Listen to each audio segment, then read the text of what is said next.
नागपूरच्या गुन्हे शाखेने गणेशपेठ पोलीस ठाण्या हद्दीत कारवाई करताना एका आरोपीला शासनबंदी असलेल्या लॉटरी जुगार खेळताना रंगेहात पकडले। आरोपीकडून 58,360 रुपयाचा माल जप्त करण्यात आला। त्यांच्यावर महाराष्ट्र जुगारबंदी कायद्याअंतर्गत गुन्हा दाखल केला आहे। गुन्हे शाखेने केलेली ही कारवाई नागपूर शहरातील जुगार विरोधी संघर्षाचे एक महत्त्वाचे पाऊल ठरले आहे।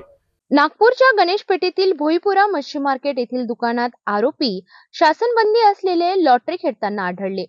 युनिट 03 गुन्हे शाखेने दुकानात धाड घातली। यामध्ये आरोपी गौरव राजेश न्हाणे वय वर्ष 22 राहणार मत्तीपुरा जुनी मंगळवारी, आरोपी क्रमांक दुसरा जयप्रकाश शंकर म्हस्के वय वर्ष 42 राहणार द्वारका नगरी साई किराणा जवळ यांना अटक करून कम्प्युटर, राउटर, फर्निचर असा एकूण 58,360 रुपयांचा मुद्देमाल जप्त केला।